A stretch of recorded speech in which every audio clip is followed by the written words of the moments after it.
అందరికీ నమస్కారం. జై శ్రీరామ్. అమ్మ జై శ్రీరామ్ చెప్పు. జై శ్రీరామ్. శ్రీమాత్రే నమః. శ్రీమాత్రే నమః. అయితే ఈ అమ్మ పేరు వచ్చేసి పుష్ప అండి. నేను ఒక సంవత్సరమున్నర క్రితం వచ్చినప్పుడేమో అమ్మ చర్చికి వెళ్ళేది. అవునా కదా అమ్మ?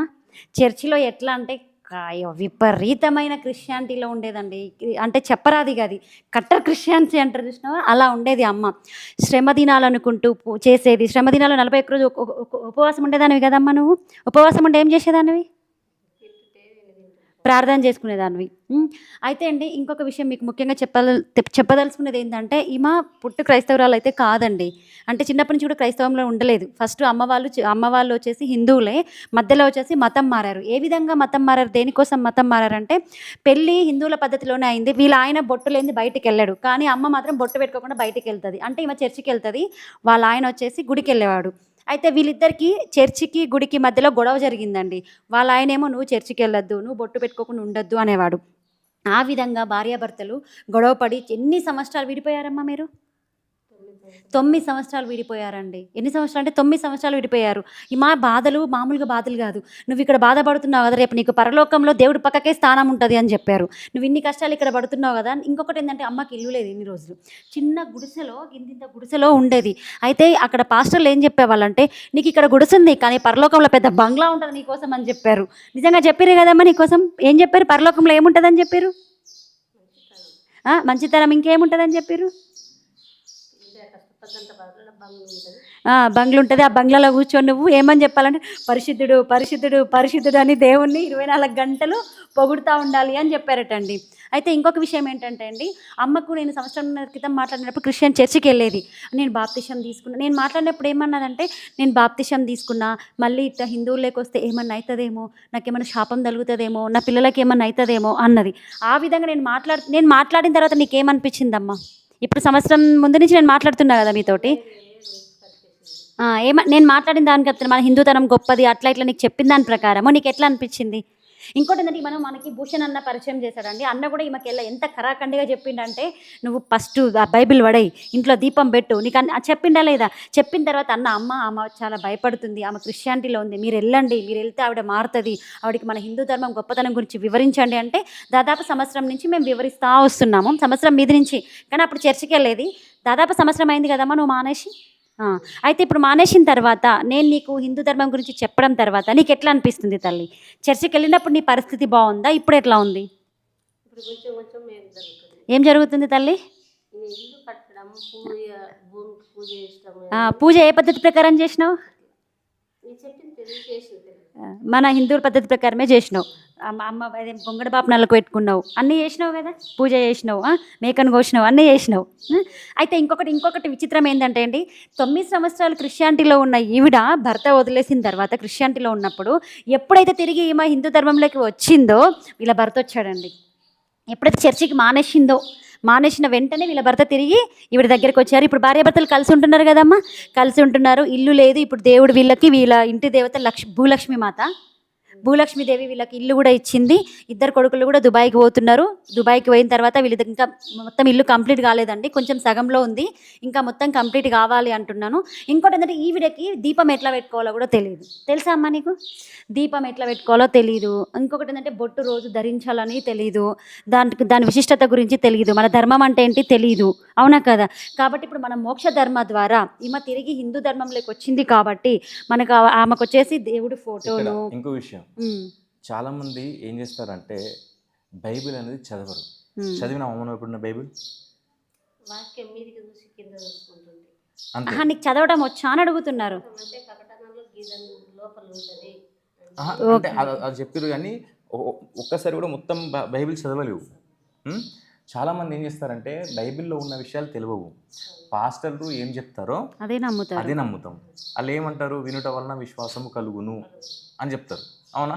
మీరేం చేస్తారంటే చాలామంది, నేను కూడా పాస్టర్ చెప్పినట్టే ఇన్నోని, కానీ ఎప్పుడైతే బైబిల్ చదివిన తర్వాత దీనికైనా ఉత్తమ గ్రంథం భగవద్గీత ఉందని తెలుసుకున్న తర్వాత మన దేవుడుగా మన దేవుడు ఏమన్నా మన దేశంలో పుట్టినోడా? కాదు కదా, ఇక్కడ ఇజ్రాయేల్లో పుట్టినోడు. మన భారతదేశంలో పుట్టిండా యేసు? ఏడ పుట్టిండు? ఎక్కడో పరాయి దేశంలో పుట్టిండు, మన దేవుడు ఎట్లయితాడు అని మీరు. ఇంకొకటి ఏంటంటే, అయ్యా పాస్టర్ గారా, దరిద్రులారా, కొంచెం నేను చెప్పేది వినండి. ఇలాంటి అమాయకుల్ని మతం మార్చి సంసారాల్లో చిచ్చు పెట్టకండి అయ్యా, దయచేసి చెప్తున్నాను. ఎందుకంటే వీళ్ళకు చదువు రాదు, బైబిల్లో ఏముందో తెలియదు. మీరేం చెప్తే అది గుడ్డిలాగా గొర్రెల్లాగా వింటూ ఉంటారు. కాబట్టి మీరు మాత్రం మీ భార్య పిల్లలతోటి భర్తలతోటి మంచిగా ఉంటారు. మీ దగ్గరకు వచ్చే విశ్వాసులు మాత్రం భర్తలను వదిలేయాలి, పిల్లలను వదిలేయాలి, అందరినీ వదిలేసి మీకు మాత్రం దశమ భాగాలు ఇవ్వాలి. మీరు మాత్రం దరిద్రులాగా డెవలప్ అవుతూ ఉంటారు.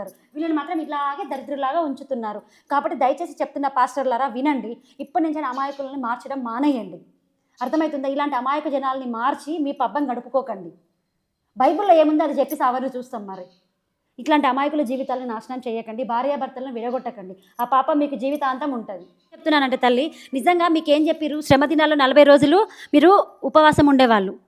ఎందుకు ఉపవాసం ఉండేవాళ్ళు అంటే, దీనికి ఇంకొకటి బైబిల్లో ఒకటి చెప్తారు, పాస్టర్ ఒకటి చెప్తారు. 40 రోజులు శ్రమ దినాలు ఎవరికి వచ్చాయంట? యేసుకు వస్తే శ్రమ దినాలు ఆయన 40 రోజులు ఒక్కపొద్దున్నాడు కాబట్టి మిమ్మల్ని కూడా ఒక్కపొద్దుండమని చెప్పారు. అవునా కదమ్మా? ఒక్కపొద్దు ఆయన దేవుడు అంతటోటికే శ్రమలు వచ్చినాయి కదా, మీకు శ్రమలు కూడా, మీరు కూడా 40 రోజులు ఒక్కపొద్దు ఉంటే మీకు కూడా శ్రమలన్నీ పోతాయి అని చెప్పారు. అయితే ఇట్లనే ఒక ఆఫ్రికా దేశంలో అమ్మ ఒక పాస్టర్ ఏం చెప్పారు తెలుసా? మీరు 40 రోజులు కదండి, 40 రోజులు ఒక్కపొద్దు ఉండి ఉపవాసంతో ప్రార్థన చేస్తే పరలోకం పోతారని చెప్పారంట. వాళ్ళు ఎక్కడికి పోయారు తెలుసా? 40 రోజులు ఒక్కపొద్దున అందరూ చచ్చిపోయారు. పాస్టర్ గారు మాత్రం మంచి తినుకుంటా ఉన్నాడు, వీళ్ళని మాత్రం ఒక్కపొద్దు అని చెప్పేసి ఏం చేశారు? 40 రోజులు కడుపు మార్చారు. పోనీ ఆ ఒక్కపొద్దు ఏమన్నా సాత్వికంతో ఉంటారా? ఉపవాసం అంటే ఎట్లా ఉంటారంటే 3 దాకా ఏదో పండ్లు జ్యూస్లు అన్నీ తాగేసి 3 తర్వాత మంచి చికెను మటను చేపలతో తినరా అమ్మ? సాత్వికమైన ఆహారం తినరు. మన దాంట్లో ఉపవాసం అంటే ఒక సాత్వికమైన ఆహారం, పండు కూరగాయలు తింటామండి, పప్పన్నం తింటాం. బట్ వీళ్ళ దాంట్లో ఉపవాసం అంటే చికెను మటన్ తోటి మంచి తినేస్తారు. 3 తర్వాత ఎన్నిసార్లు అన్నా తినచ్చు. ఇక దాన్ని ఏం ఉపవాసం అంటారమ్మా? ఉపవాసం అంటారా దాన్ని? చెప్పండి. ముందే అప్పుడు వచ్చేది శ్రమ దినాలంటే ఎండాకాలం వస్తుంది, ఈస్టర్ టైం. ఇప్పుడు అమ్మ మీ ఇంటి దేవుడు ఎవరు? మీ ఇంటి దేవుడు ఎవరమ్మా? అమ్మవారి పేరు చెప్పినావు కదా, అమ్మవారి పేరేంటి? మీ నీనోడితో చెప్పు. పోచమ్మ తల్లినా? పోచమ్మ తల్లి. అవునా? నిజంగా చెప్తున్నా, నీకు మొన్న కూడా వచ్చినప్పుడు నీకు ఒక విషయం చెప్పాను నేను. అమ్మ, నీకు సాధించేది మీ అమ్మవారు మాత్రమే నీకు సాధిస్తుంది.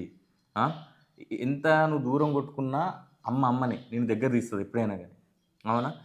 ఇంకో విషయం కూడా చెప్పిన, కరెక్ట్ ఒక 3 నెలల నుంచి 7 నెలల మధ్యన నీ మనసులో ఉండే అల్లకల్లోలం పోతుంది, అన్నీ పోతాయి, నువ్వు మంచిగా అవుతావు. నువ్వు చూడంగానే ఇల్లు మొత్తం కూడా కంప్లీట్ అయిపోతుంది. ఇది నమ్ము. ఎందుకంటే అక్కడ వాళ్ళ దేవుడే మిరాకిల్ చేస్తాడా అంటే వాళ్ళ దేవుడే అద్భుతాలు చేస్తాడా? మన దేవుడు అద్భుతాలు చేయడా? నా జీవితంలో ఎన్నో అద్భుతాలు జరిగినాయి. ఆయన దేవుడే కాదంటే అద్భుతాలు ఏడికెళ్ళి చేస్తాడు తల్లి. ఇంకోటి, మీకు ఇప్పుడు నేను దేవుడు ఫోటో ఇస్తాను, నీకు దీపం ఎట్లా పెట్టుకోవాలి రోజు. ఇంకొకటి ఏంటంటే తల్లి, ఇల్లు కంప్లీట్ అయినాక రోజు గడప కడిగి పసుపు బొట్టు పెట్టుకో. నువ్వు కంపల్సరీ పసుపు కుంకుమ నువ్వు ధరించు. ఇప్పుడు నేను దీపం పెడతాను కదా, నువ్వు రోజు దీపం పెట్టుకుంటాను, ఆ దీపమే తల్లి నిన్ను కొండంతా తీసుకెళ్తాను. ఇప్పుడు అమ్మకి ఏంటంటే దీపం ఎలా కూడా పెట్టాలో తెలియదు. అసలు ఈ పండుగలకు చేసినా కానీ వేరే వాళ్ళ చేతులను చేయించింది కానీ ఇప్పుడు చేయలేదు. సుధేం చేస్తుంది అంటే అసలు ఎలా దీపం పెట్టుకోవాలి కనీసం. అమ్మ పెద్ద మంత్రాలు అవసరం లేదు, ఏదో శ్రీమాత్రే నమఃనో లేదంటే గాయత్రి శ్రీరామ్ అనుకో లేదు, అవన్నీ ఏం అవసరం లేదు. అమ్మ తల్లి అందరినీ చల్లగా చూడు, అందులో నన్ను చూడు, నా బావు కోరుకునే వాళ్ళని చూడు, అలాగే నేను అందరి బావు కూడా కోరుకుంటున్నాను. ఇది ఒకటి మనసులో దండం పెట్టుకుంటే చాలు, అంతే. నీకు అమ్మ దేవుడు నీకు అదియు ఇదియు నీకు లేకపోతే లేకుంటే ఆ కోరిక ఈ కోరిక నీకేం అడగది, నీకే పెడుతుంది అమ్మ. అర్థమైందా? నీకు పెద్ద శ్లోకాలు అవసరం లేదు, నీకు పెద్ద మంత్రం అవసరం లేదు. నేను చెప్పినట్టు నీ దయ అంతే, అందరి మీద ఉంచు. నువ్వు ఇది ఒకటి చెప్పేసి దీపం ముట్టిసేసే చాలు. ఇప్పుడు చూద్దా నీకు ఎట్లా దీపం ముట్టియాలో నీకు నేర్పిస్తాను. అయితే అండి, ఇప్పుడు మన మోక్ష ధర్మ ఆధ్వర్యంలో ఈవిడ తిరిగి హిందూ ధర్మంలోకి వచ్చింది. నా సంవత్సరము ఏమంటారో సంవత్సరం కష్టం, సంవత్సరం ముందు నుంచి కష్టము. ఆవిడ అప్పటికి చర్చికి వెళ్ళేది. సంవత్సరం నుంచి నేను మాట్లాడి అయితే అమ్మ మొన్న వచ్చినప్పుడు మా ఇంట్లో ఏం తాగలేవని నాకు చల్లటి కూల్ డ్రింక్ తెప్పించి నాకు తాగిపించి ఆతిథ్యం ఇచ్చి పంపించిందమ్మ. అయితే మన మోక్ష ధర్మ ఆధ్వర్యంలో ఈవిడ తిరిగి హిందూ ధర్మంలోకి వస్తున్నందుకు ముఖ్యంగా నీకు ధన్యవాదాలు తల్లి. ఆ దరిద్రాన్ని వదిలి, ఆ చండాలాన్ని వదిలి నువ్వు తిరిగి తల్లి లాంటి హిందూ ధర్మంలోకి వస్తున్నందుకు నీకు ధన్యవాదాలమ్మా. అలాగే నేను చెప్పినవి చాలా చక్కగా విన్నందుకు కూడా ధన్యవాదాలు తల్లి, సంవత్సరం నుంచి కూడా. అయితే ఇప్పుడు మన సంస్థ ఆధ్వర్యంలో వీడికి చీర పెట్టడం జరుగుతుందండి, దేవుడి ఫోటో కూడా. అయితే మన మోక్ష ధర్మ తరపున వెంకటేశ్వర స్వామి ఆపద ముక్కుల వాడు కలియుగ ప్రత్యక్ష దైవాన్ని ఈ ఇంటికి తీసుకొచ్చాము. అలాగే మనకు మన స్వధర్మం ప్రకారం అమ్మకి పసుపు అమ్మవారి లాగా ఇప్పుడు అనిపిస్తారు, పసుపు కుంకుమ సాక్షాత్తు అమ్మవారే. అమ్మ కొంచెం అటు నుంచి అది ఇప్పుడు అమ్మ చూడు లక్ష్మి కళ్ళు ఉట్టి పడుతుంది. ఇది మా సంస్థ తరపు నుంచి ప్రత్యక్ష దేవుడు ఓ చీర కోరిన కోరికలు తీర్చేవాడు వెంకటేశ్వర స్వామి మీ ఇంటికి వస్తున్నాడు. ఈ రోజు నుంచి సకల శుభాలు మీకు జరగాలని కోరుకుంటున్నాము. అలాగే మన మోక్ష ధర్మ ఆధ్వర్యంలో అమ్మకి చీర కూడా పెట్టడం జరుగుతుందండి. అయితే ఇప్పుడు నీకు మళ్ళీ ఇప్పుడు ఎలా దీపం ముట్టించాలో సుధా మీకు చూపిస్తుంది, సరేనా? అలాగే మన ఇప్పుడు మీకు అన్నారు కదా దీపం ఎలా పెట్టాలి ఏంటంటే నేను మీకు ఒకసారి చూపిస్తాను. మీరు తర్వాత రోజు పెట్టుకోవచ్చు, మన ఇద్దరు దీపాలను చేసుకోవచ్చు, సరేనా? సరేనమ్మా. జై శ్రీరామ్. శ్రీ మాత్రే నమః.